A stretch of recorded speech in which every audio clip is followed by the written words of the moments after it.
અમારા પત્ની છે સોનલ, જેને સોનબા તરીકે ઓળખીએ છે, અને આ આંગણ જે છે શિક્ષણ જ કલ્યાણ, આ સંસ્થાના દરેકે દરેક કાર્યો વિશે હૃદયથી જોડાયેલા છે. એટલે એ કારણસર એમણે આ વખતે હા પાડી કે નહીં, આ કાર્યક્રમમાં નવવર વધુઓને આશીર્વાદ આપવા માટે અહીંયા જે મોકો આપ્યો છે એ બદલ મારા ભાઈને ખૂબ ખૂબ ધન્યવાદ, ખૂબ ખૂબ આભાર વ્યક્ત કરું છું કે અમને બંનેને મોકો આપ્યો.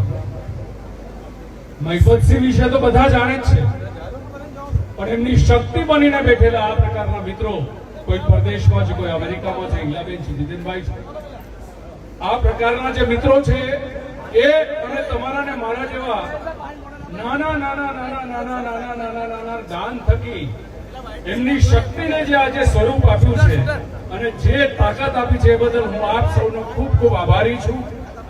એકલે હાથે ક્યારેય શક્ય નથી હોતું, પણ એક વિચારમાં વિશ્વાસ રાખી એના હૃદયને સમજીને જયારે એક સાથે જોડાય તો આવી એક મુઠ્ઠી બને.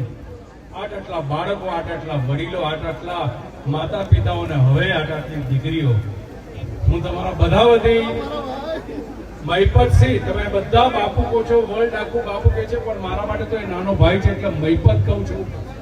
તુકારે નથી બોલાવતો, પણ ભૈલો છે એટલે એમાં જે વિચાર જ્ઞાતિ અને આ બધા મનના માનવાનો છે એટલે હૃદયની અને ઓલવેઝ હું પ્રાર્થના કરતો ઈશ્વર એની તંદુરસ્તી જાળવી રાખે. આપણે બધા એની શક્તિ બનીને ઈશ્વરે આપણને જેમના નસીબ લખવાનું કારણ બનાવ્યા છે એ દરેકની કુંડળીઓમાં કંઈક ને કંઈક શુભ ઘટનાઓ લખતા જઈએ. ખૂબ ખૂબ આભાર. Thank you.